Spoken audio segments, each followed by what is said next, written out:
Welcome back to the Lifestyle Lifters show. And today I have a very special guest. He resides in Galway, although he's a proud Roscommon man. He appeared before on TG Carr's Underdog series. He has a 1 rep max on the bench press that anyone would be proud of. And he is fond of an odd burger or two from Scotty's in Galway. Everyone, please welcome Gary O'Grady, also known as Gaz Gaelic Guide. Gaz, what's up, man? Good, how are you? Gary O'Daly. Got something wrong there. Gary O'Daly, how's it going, man? Tell me, guys. Let's get to know each other a bit better and share something about yourself, Gary, that most people don't know. Geez, you put me on the spot there. I suppose it's kind of common enough knowledge. I'm a big fan of shoes and football boots, and I think I've a collection now over 50 pairs of runners. And about maybe 8, 9, 10 pairs of football boots as well. I also collect actually anyone in their younger days, any young males or females may remember the old WWF, WWE. I've a couple of collect wrestling belt collections there as well. It's slowly kind of coming up. It was during lockdown, it's kind of start getting back into watching all the wrestling stuff, and I've completed YouTube, completed Netflix. So back into the old retro wrestling. I suppose that's probably something, again, probably all on my Instagram, but I can't think of anything off the top of my head at the moment that what's your go-to? You're a fan of the Nike Airs, Gaz, is that right? Yeah, at the moment, Air Max. I got a pair there in Amsterdam, a pair of Air Max 95. Anyone's familiar with their runners or Air Maxes? At the moment, they're the newest ones I got. But I think my favorite ones, I think Air Max 1s, I think, or Air Max 87s is the very first Air Max. And I have a colorway. It's a white pair and I have a green with a pink tick. Again, anyone into shoes, they're called watermelons. I think they're my favorite ones at the last year or so. But Air Max are my go-to kind of walking around shoes. But in the gym, it's a different story. They're a bit audacious, all right, guys. Perfect. Okay, so guys, let's just kind of like share a bit about yourself. So like share your backstory. You're obviously a full-time online fitness coach now, but that's not how you started out either. So just like share a bit about yourself and what actually got you into fitness in the first place. Yeah, I suppose we go back to the very start. I started playing under 10s when I was 4 years old. Like the jersey was down to my ankles, and I was running in between lads' legs. Like genuinely was running in between people's legs. Like I think my brother started. He was 8, and I had to go along with him as well. So I was 4, and like there was no under 6s or under 8s or anything back in that day. It was all under 10s, so everyone went together. So I've been playing literally as long as I've been walking, and playing in school. The school I went to was very good at a lot of sports growing up. So we played tag rugby, Gaelic, hurling, indoor hurling, rugby as well. The only thing we didn't play was soccer. The principal there was a very traditional sports person, and he didn't. We were allowed to play soccer at lunchtime and break times and that, but we actually didn't have a team for competitions and stuff like that. That's the only sport we didn't play in primary school, and leading on, obviously playing up to secondary school then as well. And when I was under 14, then I was lucky enough to play for Scotland under 14s, and I was on the under development panels then from under 14, 15, 16, and I got to play two all the way up.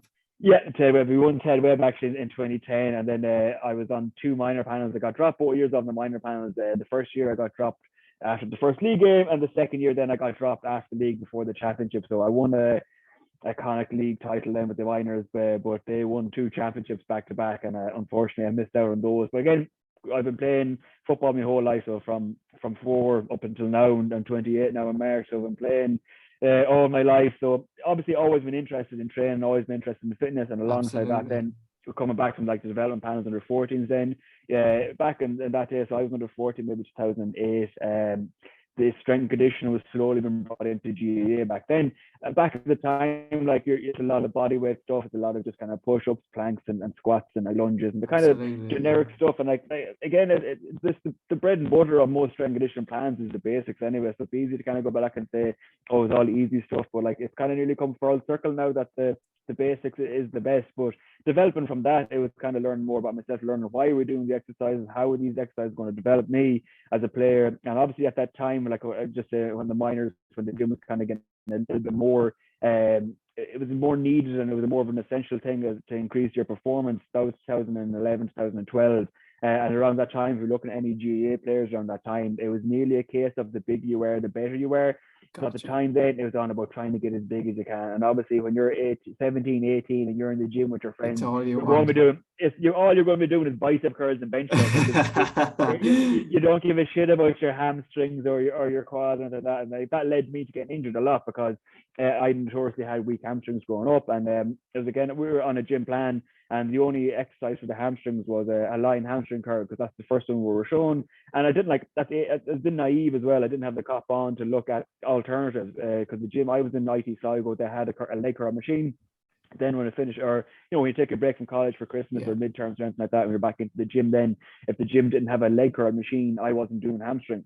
Again, it was just a bit of naivety on my part. Like, look, I didn't even look for an alternative here. I was young. All I wanted to do was chest and arms. Anyway, so that led to me getting injured a lot of my hamstrings because I wasn't strengthening them. I didn't really 3 or 4 weeks when I was in college, and there'd be a break, and you don't do them 2 weeks, and then there's games and all sorts on not hitting them. So I had a notoriously weak hamstrings. I pulled my hamstring, I think it was 3 times in the second years on the minors. The most common injury, man. Yeah, The most exactly. Like, common. and I was coming back too soon each time as well. So like the physio would say, look, you're 2 weeks out, and I take a week out. Like, oh, I feel fine. I've got to go back now, go train again, sit back to square one. And then same thing happened 3 times again. At that stage of the year when you're that young as well, there's obviously a lot of competition for places. You don't want to be missing trainings and stuff. So look, I was trying to come back quick, and then I kept pushing myself further out and out. And by the time then it came to after the league, I was a mile off the pace. I wasn't playing well. My confidence was shit as well because I wasn't playing well because I wasn't fit because I was injured and I just didn't rehab properly. Set you back fitness wise. Yeah, exactly. So like my performance was Absolutely. bad after that. So anyway, got dropped for the mines the second time. Then took a little bit of a break then from football. I got played with the club. I kind of, to be honest, I lost kind of all interest in the kind of county scene after that. And to be honest with you, I probably wouldn't have been on the under 21 panels at that stage as well. A lot of these lads they're phenomenal. Like it's the Bones or the Roscommon teams now. It was them 2 years minor, and I kind of lost interest in trying to make that because I kind of. But at that age, like your confidence is shot. You're like, oh, I don't want to second try this again. The club I'm from is a very rural, very small club. We always have been the bottom of the Division Threes and everything growing up. Like we wouldn't have been winning a whole pile of things. So I probably kind of told myself as well, look, I'm not going to make these here. So I enjoyed college as much as any young person enjoys college. And I was out with my friends and stuff. And you know what? Like looking back on it, the breakaway was fantastic as well. Kind of took my mind off. I took the pressure off myself. I started playing other sports. I started doing jiu-jitsu, started doing karate, started doing boxing, a bit of sports like that. And then towards the end of college, then I kind of got back into it then and back into the gym and back into my fitness and stuff like that. Yeah. I'm transferred then to a team in Carrick and Shannon. Again, at the time, I was still in that mindset of like I wasn't fully focused on football. I was kind of just enjoying myself, and like I was the odd time, maybe once a month in the gym, like, and I wanted to say, look, I'm going to give football one more shot here, because I was just losing interest, and I was we're at the time again we were getting relegated down to junior from the club from intermediate, and like I was young, I was naive, I was just gone 21, like, and I was like, oh, I want to win, I want to play senior here, I give this one more shot. So I made a transfer to Carrick. And I know, like, looking back on it now, it wasn't the best decision to do. Like, I love my time in Carrick, and I left there. I went back home now at the moment. I'm back my home club in St. Ronan's. But I went to Carrick, like, obviously it didn't go down great after leaving the club after getting relegated, and I wasn't a million miles away from home, but I wanted to play at this higher level. And at the time, it was Didn't what go I down needed. well with the locals. No, I didn't go down well with the locals, but at the time, it was what I needed to kind of get that spark back for the love of football. Yeah. And on that, then I did my cruciate my first year there, and actually I pulled my hamstring again earlier on in the year there. So after that stage, then that was 2016. I was like, right, okay, and after That's getting a when you big started knuckle down. yeah, like a big injury here now. I was like, right, okay, now is the time we're going to really focus on getting back right here and getting this injury back right. Obviously before that, like I wasn't always a personal trainer. I was working in the medical, I was biomedical science. It was my degree in Sligo, and I was working in the pharma industry. I was working in Abbott and Pfizer and Medtronic, all these companies. That was my day job at this time. But yeah, I came across the injury there. I got on Brian Keane GA program, who I work for now as well. And I really opened my eyes to the style of training that I wasn't doing. Like I was doing bodybuilding workouts, I was doing your leg extension, leg curls, your bench press, your arm curls, and triceps, everything. Like at the stage of my nutrition, like I was eating tins of beans after training because I thought that was what you should be eating. And like I suppose, unknowns to myself, I was on a dirty bulk for about a year and a half. So I done his program. Then I lost about 7 or 8 kilos. My performance went up. I was getting faster and everything. I was like, right, okay, here is something now that I'm really interested in. How is this happening? Brilliant. How is this going to help me more? So I did a couple of cycles of his plan, swapping between the two phases and that. And I was like, right, okay, I'm going to kind of fix this, or not fix this. I'm going to try and sort this out now for myself, as opposed to following someone else's plan over and back this 2 times. Like, how can I understand this better? So that was like a 5-day plan, and I was like, okay, how can I do this in 4 days? Because like 5 days was a little bit of a push when you're in the middle of season and stuff, like Of you're course, training yeah. You're games and training everything. 2-3 times a week Yeah, and exactly. Game of the weekend and trying to get all these gym sessions balance it in. all out. Yeah, I was like, how can I fit this into lower days? And I was just playing around, myself with exercises, reps and sets and exercises. And on the side of this, then 2018, I got my PT cert. And off that, then obviously I started the page. Then in 2019, I broke my hand. I was out. I wasn't able to do my day job and working in a chemistry lab. So I was like, right, I'm gonna have to make something up here now that's going to occupy myself. Like, I have the cert. I eat this way anyway. I train this way anyway. I was like, I was going to put up on Instagram. Like I said, the worst thing that happens is, people kind of say, look, what's this bollocks out here now? And like, I go back to the day job, completely forget about it. Like, I didn't even put it on my main account, or not my main account, my other account, my personal account. I was like, I'm not going to put it on this already in case things go tits up and I have to completely delete everything. I'm going to make a new account here. And like, the name then just came about Gaz Gaelic Guide. I was like, right. It kind It's of got a rolls off nice the tongue. catch. Yeah, like it's not a name that everyone has. It wasn't just Gary Daily PT or Gary Daily Fitness. It's like, right, obviously the niche was GEA because that's where I started from. That's what my kind of goal is, and that's what I'm working towards. And obviously, like I'm able to cater to anyone's fitness needs. But at the time when I started the page, it wasn't kind of something I was thinking of that this is going to be my new job. It's kind of, I'm going to do this in my spare time. If I can help people on the side of that, fantastic. I And just kind here of we are. here we are, yeah. Snowball from there. So that's basically how I got into fitness, why I was interested in Yeah, it, and again, just amazing, kind of man. playing around with stuff until I see what works for me. Share it on the page if lads like it or girls like it as well. 100%, and yeah, that's basically where I are at the moment. Then. Yeah, man. So it kind of sounds like what you're saying there too. Um, Effectively, from 2011 to up to 2016, when you hired Brian Kane Fitness as the coach, that was. Would it be fair to say, guys, that maybe you were somewhat spinning your wheels and you were just kind of trying things out a lot in yourself over that 5 year period, but it wasn't until you kind of effectively got someone who was an expert in their field to show you the ropes and show you the way and show you how it could be done, that your training and most importantly your results picked up. Yeah, 100%. So obviously, like with your playing with the football, with the minors and stuff like that, you're at that age as well. You're still developing, and obviously you're still growing and stuff. So you're going to see results quite fast. Then when you're new to the gym, you're going to see results quite quickly over the first couple of months. You're going to have those newbie gains, and especially if you're 17, 18, and you're eating like a horse and you're training that much, you're going to see some gains. I think anyone who's starting off in the gym or who's on that kind of age bracket as well, you're going to see gains quite fast. And but when they stop becoming that fast, it's not quite a plateau. Just the gains and the muscle growth isn't going to be as much. Don't get disheartened. And again, when I seen these gains initially, like the first 2 or 3 months, you see a little bit. You see maybe a vein in your bicep or your chest getting a little bit bigger. The That's jersey's your getting a little bit. moment. Yeah, the jersey's getting a little bit tighter. You're absolutely loving it. You're flying it.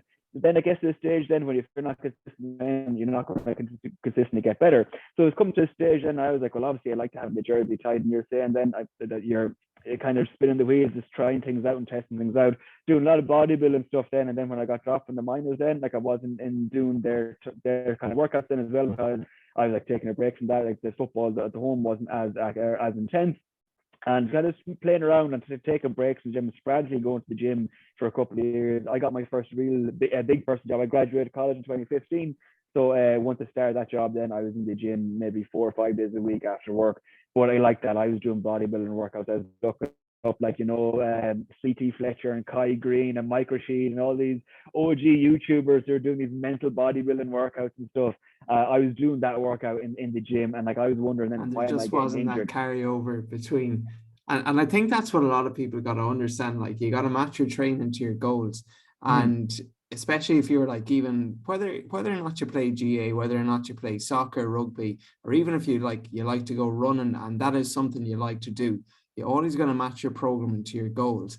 And mm, I find, Gary, like, let's just kind of move on from here and just like go through maybe some of the most like common mistakes that we as coaches might see people in the gym make, or just in general. Like we kind of, you already alluded to not knowing any other exercise bar, a hamstring curl, kind of, you know, doing a training that wasn't appropriate to your goals. I think that's definitely one. Like just not having a plan, not having a structure, not having a routine, no matter how good or bad it is.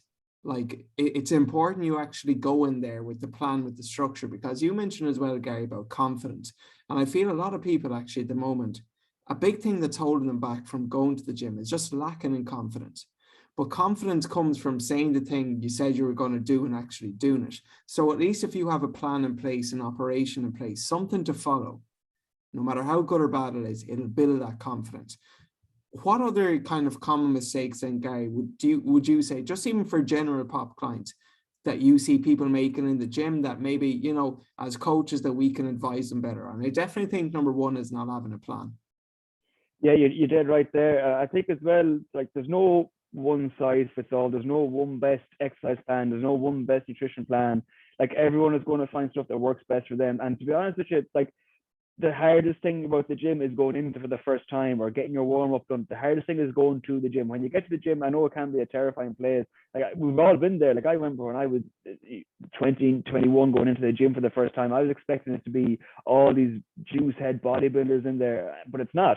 And no one's looking at you. Like if you ever go into a gym, people are looking at themselves in the mirror. Like obviously, 100%. same as anywhere, there's going to be them one or two that kind of gave it a bad name or might ruin the experience for you. Like I even seen a story that a girl I follow, she was doing hip thrusts, doing warm up hip thrusts, warm up reps, and she didn't have any clips on the side of the bar because she was doing her warm up reps. And some lad came over and picked the bar off her and said, "Oh, you should put clips on that." There's going to be arseholes There's out there always going to be, yeah. in every walk of life, but the majority of the gym community don't do that. They're not like that. They're not going to be staring at you. They're not going to be chatting you up. They're not going to be talking to you. They're not going to be laughing at you. They're going to be focusing on themselves. And if they're those people who are that kind of person in the first place, they shouldn't be in a gym. They shouldn't be making fun of you. They're insecure about themselves in their own first place.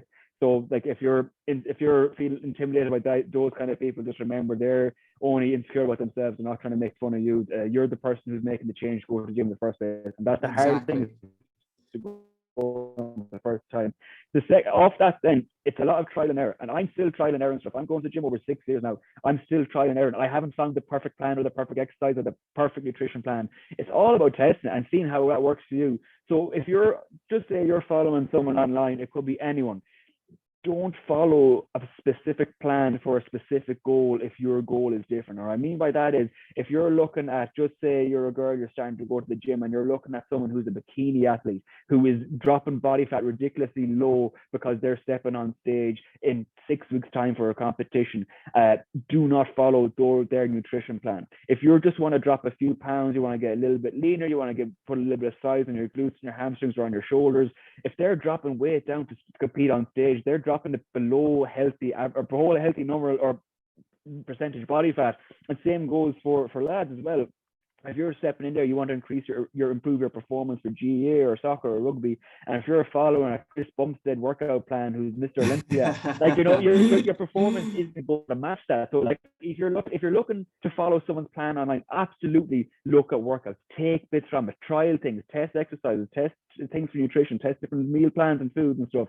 Don't follow someone else's specifically made plan for them for their goal if your goal is nowhere near it. And that's a mistake I made, and I'm learning from that. I was following bodybuilding plans and bodybuilding nutrition plans as well for people who are stepping on stage who are dropping ridiculously low body fat levels, and that's not going to help me perform for GAA. So again, if you're in there and you just want to start looking a little bit better about yourself, drop a few dress sizes, drop a few jean sizes, on your clothes fit a little bit nicer. Maybe following a bodybuilding plan is a little bit more better for you as opposed to doing a solely strength and power based plan, which is going to help someone's performance. But obviously, there's going to be a middle ground in each plan. If you want to say, "Oh, I'd like to be a bit stronger as well," while dropping my body fat, there's a plan there for you, and there's going to be someone Absolutely. online who has loads of information for you. So the main thing is, don't get overwhelmed by all the information that's out there. Just say, for example, you follow myself and yourself, we've got kind of similar workouts, strength and power based, a little bit hypertrophy stuff. But like if your goals are somewhat similar, yes, there's going to be exercises there, there's going to be food stuff there that you can pull from. Oh, I'm going to try that. I've seen that the agent put pancakes there the last time. I'm going to try those for breakfast because that's kind of in around what I should be eating each day. Or Gary had turkey burgers and sweet potatoes there. Oh, that could work for before training. But if you're like, right, I want to run a marathon here, doing 200 kilo deadlift, look, may not help you there. Maybe going for a long slow pace run or following someone who's in that field might be better for you, as opposed to you looking at myself or yourself who are doing kind of a lot of upper body stuff, a lot of high volume stuff during the off season for myself.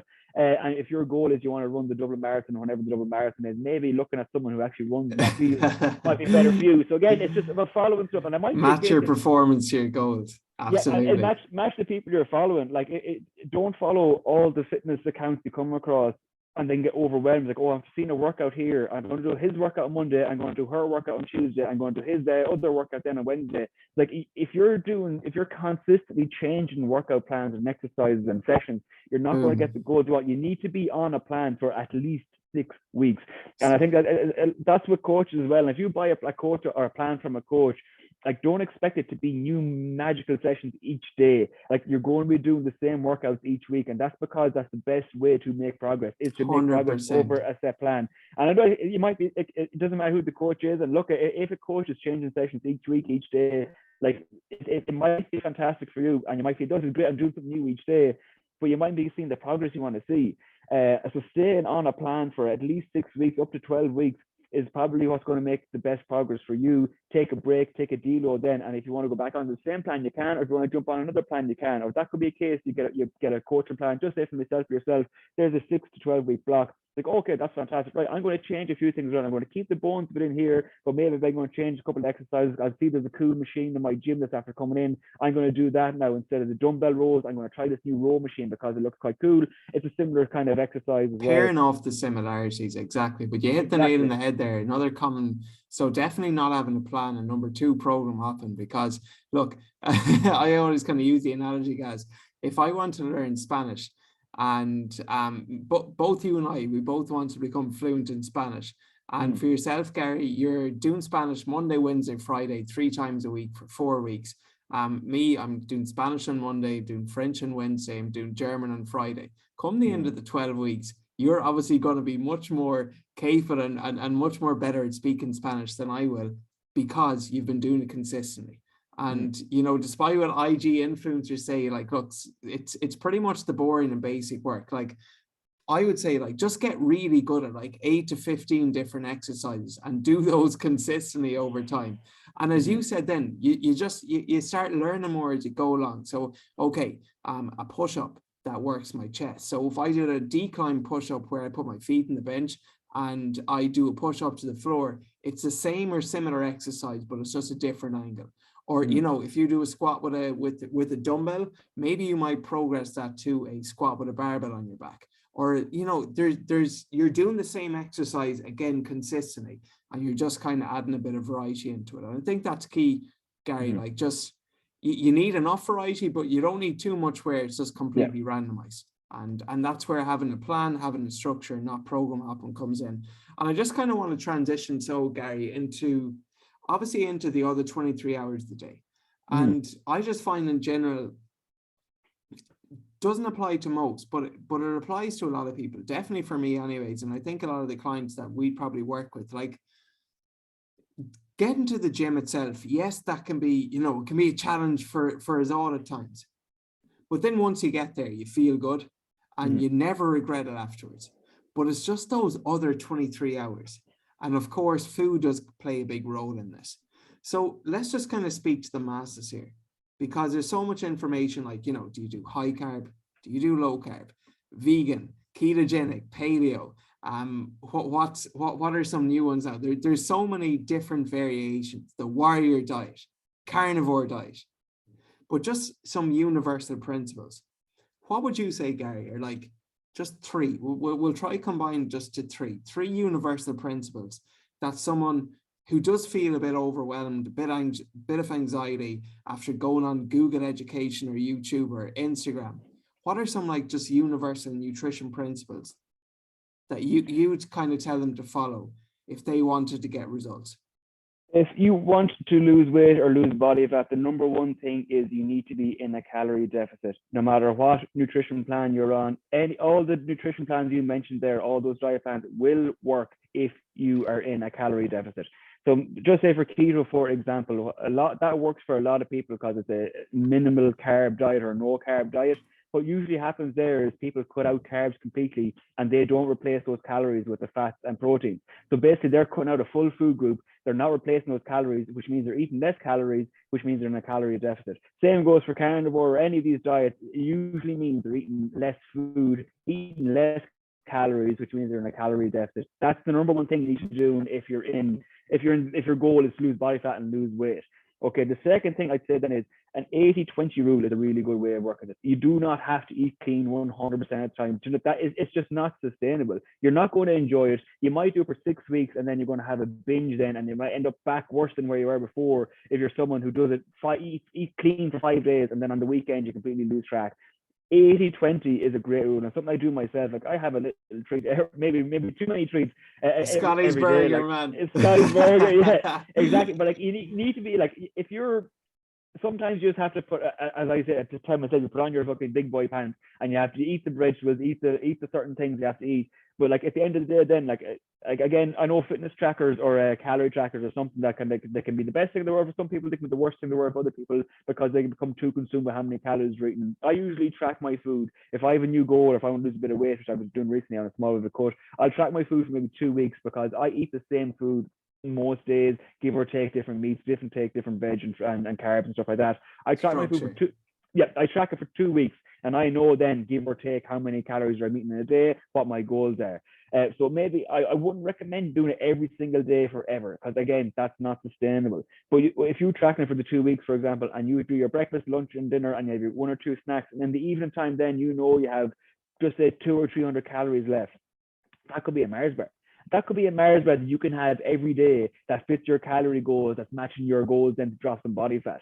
Just say, for pure argument's sake, your calories are 2,000 calories per day, and that's your goals in a deficit. Everyone is going to be different. That's just a ballpark figure here. If your breakfast, lunch, and dinner, and your 2 snacks, which again are mostly healthy food, you're having your fruits, your veggies, just so you're having a bowl of porridge for breakfast, and you're having steak and chips, or like homemade chips, or if you're having spaghetti bolognese, wherever it is, and all that comes to 1,800 calories with your snacks. Then you have a yogurt, you have a protein shake. If you have 200 calories left in the evening, why not just throw anything in there? It doesn't, just because it's a Mars bar, it doesn't mean it's bad for you. Like, it's your calories in versus calories out. And if you say to yourself, like, okay, I can have a Mars bar every day, I don't feel like I need to binge on the weekend and get a Domino's pizza. It's not a diet then, it's a lifestyle. Yeah, exactly. You're not spending out on the weekend. And another great thing then as well is, again, it's staying in the 80-20 rule, is kind of making this a bit broader. If you're going out on a weekend, just say now you're going out to watch the rugby or GAA then on the weekend, and if you are in a deficit, what you can do is, and it's a thing I do myself, you bank calories. Again, just say your deficit is 2,000 calories. Okay, maybe you're going out on Saturday night, and instead of having that Mars bar each day on Monday to Friday, there's 200 extra calories you can take off Monday to Friday. That's 1,000 calories. Then then, like, I can have a few drinks then on Friday. Again, with calorie deficit, try and look at it across the week as opposed to day by day. So if you have a binge day on the weekend, what happens, people, why they keep plateauing is they could have a cheat weekend, which it turns out to be not a day. If Saturday night, it's the weekend, it rolls in. It rolls onto the weekend, rolls onto Sunday, then you have a takeaway, then Sunday, then after, so you're feeling a bit hungover, then you could end up having more calories than your deficit was Monday to Friday. So you could be in a calorie deficit of Monday to Friday of 1,000 calories over those 5 days, and you could go over your calories then by 1,000 calories on those 2 days, which means you're basically leveled out. That your calories been higher on those 2 days equals the amount you're in a deficit Monday to Friday. So again, just be aware of that. Just because it's a Saturday, calories still count. They all count.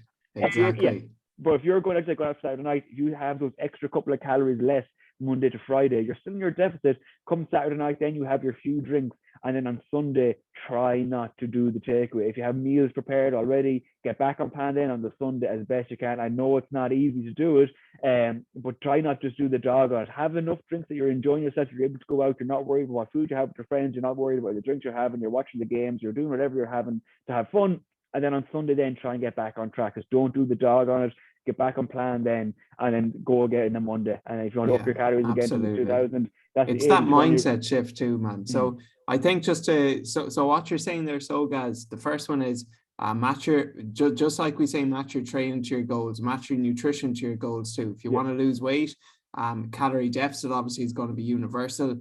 I think you kind of indirectly said though adherence to, and actually being able to follow something, because as we spoke about vegan, high carb, low carb, whatever, like, yeah, you might get results over a period of 2 weeks, 3 weeks, but does that seem like something you can follow for the rest of your life? And if something isn't sustainable, like, why bother even do it in the first place? So I think just actually having adherence, sustainability there is important.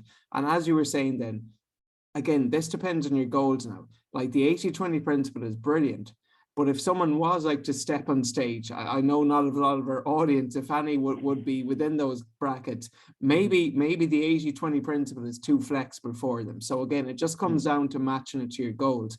But I think, Gary, you gave a great analogy there of just how to like include foods that you enjoy into your diet so it doesn't feel like a diet.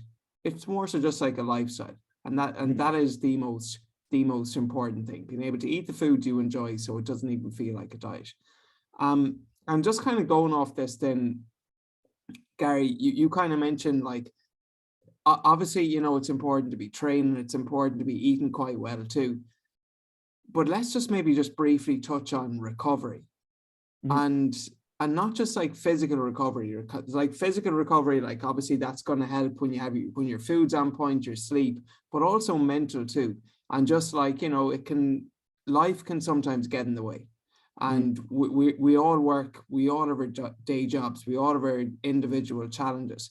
Like, what are some kind of ways, Gary, I guess, that you just you find beneficial, almost just to switch off, to wind down, to de-stress? Because I feel a lot of like the clients that we'd work with, like, they would be busy professionals, they work long hours, and sometimes they can bring their work home with them.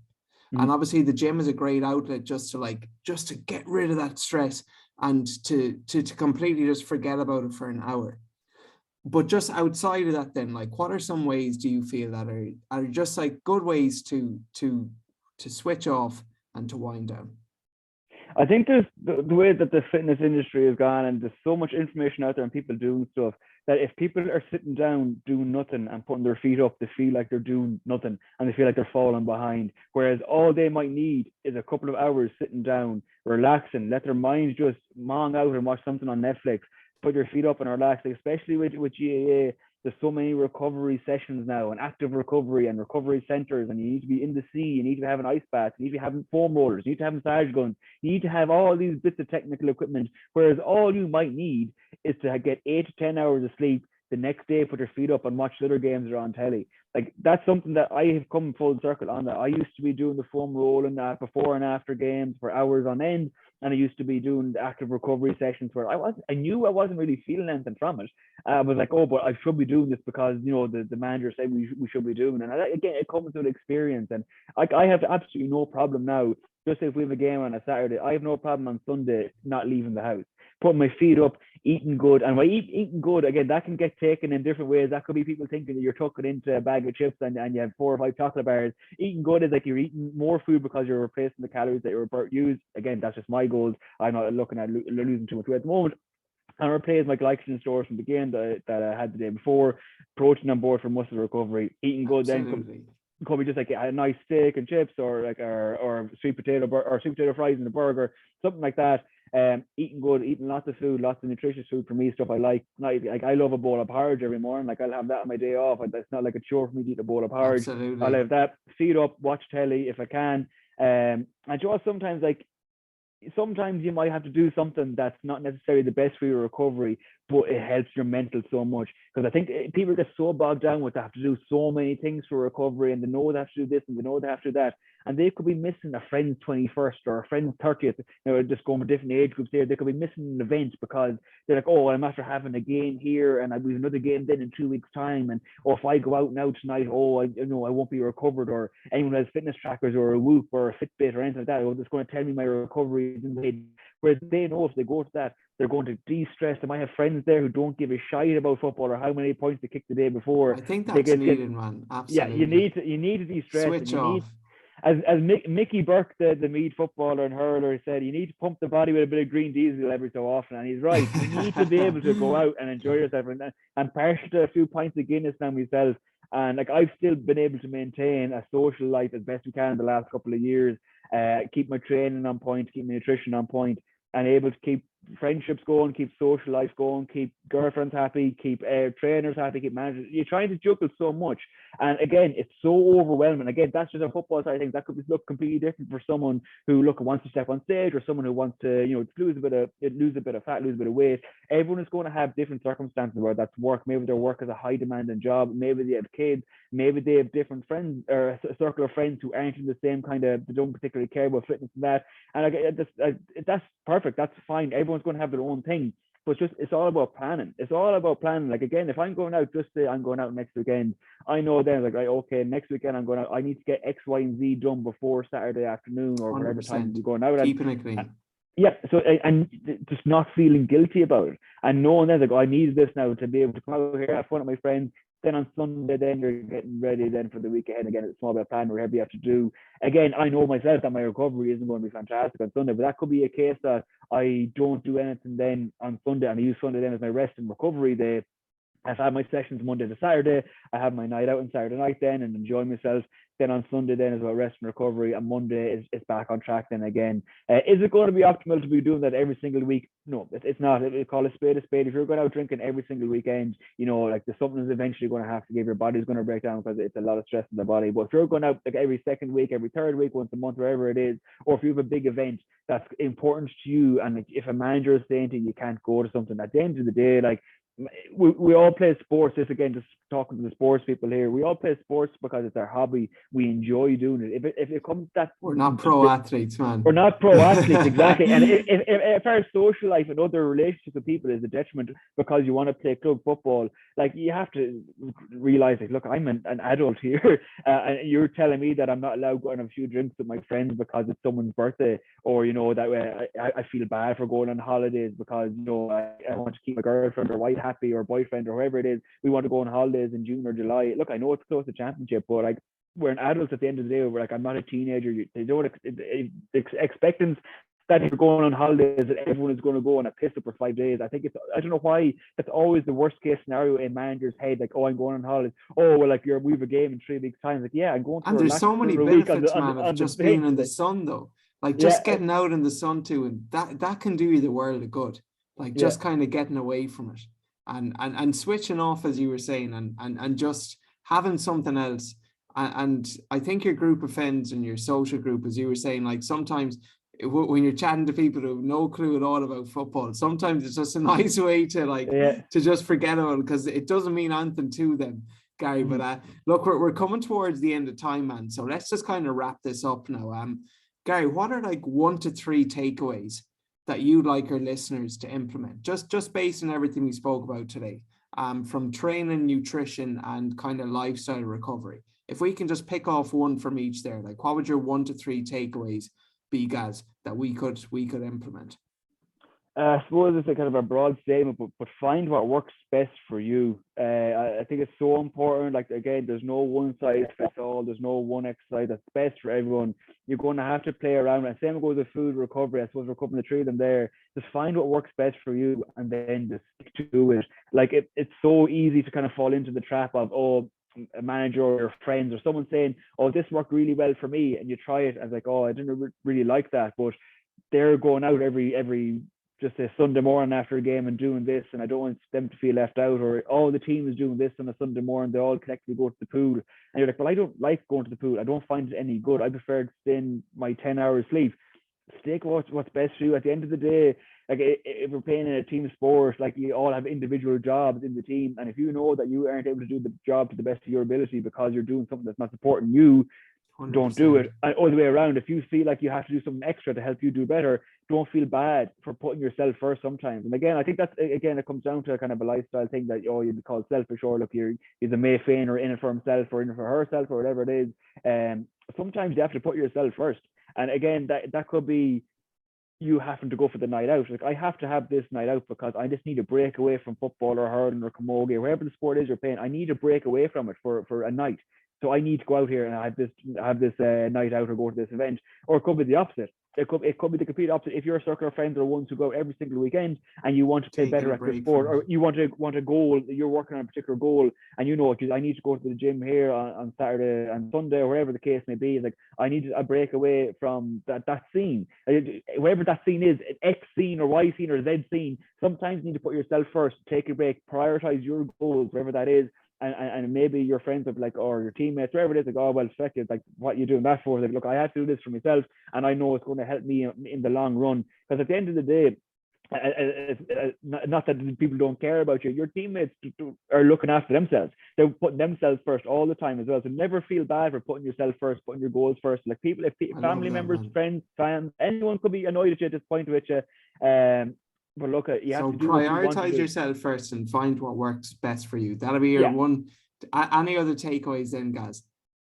Try and enjoy yourself as much as you can. Like, I know we're talking a lot about nutrition and training and recovery and everything here, but like, at the end of the day, like, you have to be able to enjoy what you're doing, and it comes down to, I suppose, again, putting yourself first. Like, if you know that you want to, I don't know, play a second PlayStation for 6 to 8 hours in the evening after work, if that's what you want to do it. Like, don't feel bad for doing stuff you want to enjoy. Never feel bad about enjoying yourself. And like, if people are going to be arseholes in every walk of life, someone is going to make fun of someone for something anyway. Like, don't feel bad. Don't feel like anyone's getting on top of you because you're doing something you enjoy. Like, don't feel remember, guilty about doing the things that you enjoy. Find what works for you and have a bit of enjoyment. Gaz, the last question before we go. This is, so I've called this podcast the Lifestyle Lifters Show. So I guess for yourself then, Gaz, like, it's kind of touching off your last point. What's your definition of living a successful life and having a successful lifestyle? What's that look like for you in 2 or 3 sentences or less? What would you say? Try not to use cliche words here now or anything like that. I suppose if you're able to go through a day or through a week and not absolutely dreading or hating something, I think that's good. I think everyone at some stage or another has been in a job or been in a situation where they're like, oh, for fuck's sake, I have to go and do this now. If you're able to go through a day without dreading something like that, I think that for me, I think that's successful. Like, I know some people, it has to be numbers in their bank account or how many cars they have or how many girlfriends they've had or something or other. For me, being able to go through a day or go through a week without thinking, oh, I have to go and do something. I suppose I want to go and do it, or I'm doing it because I enjoy it. I think for me, that's the one. I get to do it first. I have to do it. Just differentiating between the two. Oh man, I love it. Gary, this has been awesome, and thank you so much for hopping on. So that's all for this show.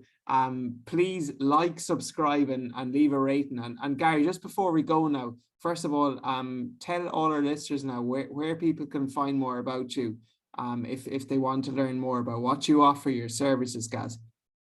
Yeah, so the best place to get me is Gaz Gaelic Guide on Instagram. So my name is Gary O'Daly, or if you search Gaz_Gaelic_Guide, or if you want to go straight to email, my email is gazgailicguide, all one word, @gmail.com. That's the best 2 places to get me. Awesome. Guys, one last thing. There's a small fee for the show, and please pay the fee. The fee is, if you found this, if you learned anything, if this has made you think differently, or if you just gained some additional knowledge, please share the show. Share with a friend.